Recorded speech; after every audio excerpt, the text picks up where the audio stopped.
Hi guys, જો આજે આપણે આલુ પરાઠા બનાવવાના છે. બધી રેસીપી તો મેં મૂકી દીધી છે.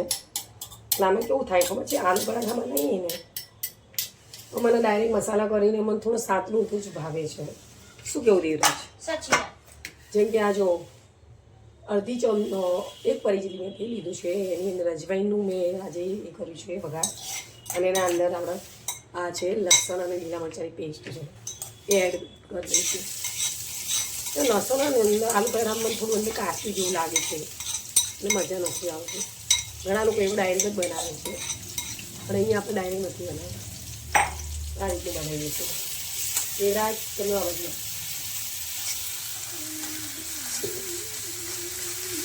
વઘાર રીતે બનાવીએ છીએ. તો વઘાર કરીને સારું લાગે. શું કહેવું? સાચી વાત. અમારા ઘરમાં તો આ રીતે બધા ખાય છે. અને થોડું ચપટી હિંગ પણ નાખીએ છીએ, કેમ કે બટાકા છે.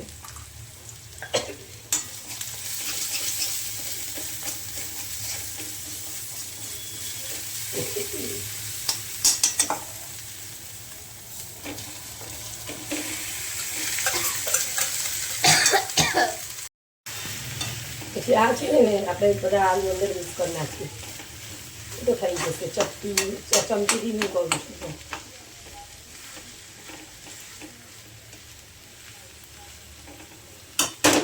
ફ્લેક્સ નાખ તો આપણે થોડું લીવરાજના માટે ગ્રીન ચીલી ફ્લેક્સ એડ કર્યું છે.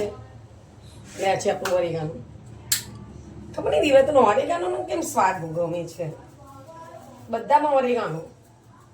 બસ થોડો વધારે. નહીં સોકે ઓરેગાનો બરાબર છે. જો હવે ગાઈઝ આપણે પરાઠા બનાવવાનું સ્ટાર્ટ કરીએ છીએ. તમે જોઈ શકો છો. હું સ્પૂન લઈ લઉં તેલ માટે. તેલ નાખવાનું કહું? તેલ વગર પરાઠા કેટલા બનીએ દેવરાજ? બને જ નથી. બનો બોલ અભ્યાસ વેરી ફની.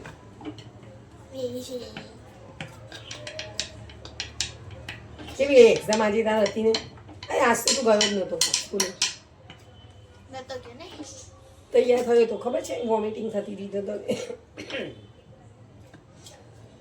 ખબર નથી. આ તો મરચા બહુ ઉડ્યા ને વઘાર તેમણે કરે ને એટલે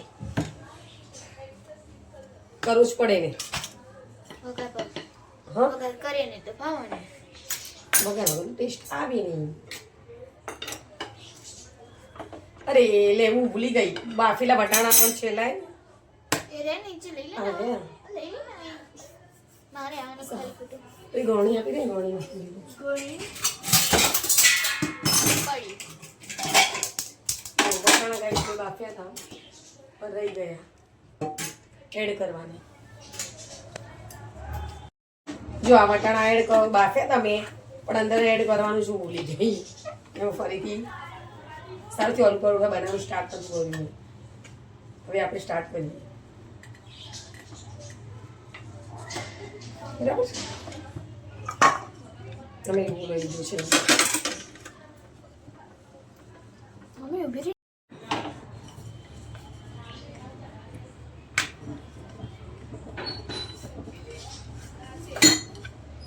જો વણાઈ છે આ. પછી આની અંદર આપણે ચમચ જેટલું સ્ટફિંગ ભરી દઈશું. સ્ટફિંગ એટલે આલુ સ્ટફિંગ. પછી આને ફોલ્ડ કરી દીધું.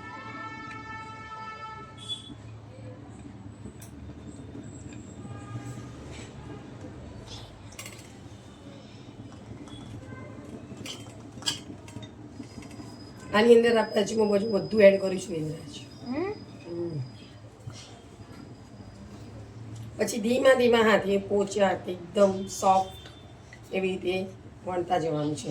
એટલે ક્યારેક તો શું થાય, આલુ પરાઠા હંમેશા ફાટી જ જાય. બહુ આ પ્રેસ કરીને આપણે દબાઈને તો ફાટી જાય. ફાટી જાય. આલુ વધારે ભર્યા છે.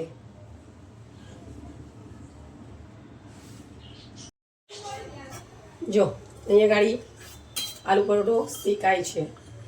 હવે આપણે ઓઇલ એડ કરી દઈએ અંદર. ઓઇલ એડ કરી દીધું છે. આપણે પતલા નહીં ભાવતા નહીં એવા આલુ પરાઠા જાડા આપણે તો મસ્ત થોડા સ્ટફિંગ વાળા હોય ને તો મજા આવી જાય ખાવાની. અમુક લોકો તો બહુ જ પતલા બનાવે છે પણ એ તો શું કહેવાય ખબર જેને જેવું રીતે ભાવતું હોય એવું બનાવે.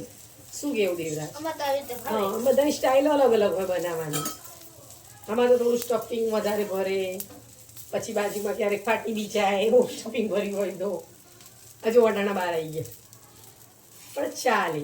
અમારે તો ટેસ્ટ આવવો જોઈએ. ખાઈને તો બધું નીકળી જ જાય ખવાય. તો નીકળી જાય. દાડા હું પેટમાં રાખું છે.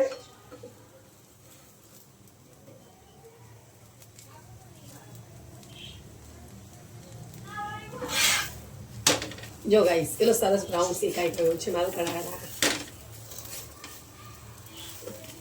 પરાઠા લસણની ચટણી જોડે સારા લાગે, અથાણા જોડે સારા લાગે, પછી કેચઅપ જોડે કેચઅપ, અત્યારે લોકો શેઝવાન શેઝવાન ચટણી બેસ્ટ. આપણે તો શેઝવાન ચટણી જોડે બી ખાઈએ નહીં દેવરાજ? તો અને તારા પપ્પા માટે તો તીખી તીખી ચટણી જોઈએ. એમને તો કઈ જોઈએ? લસણની. લસણની તમતમતી ચટણી.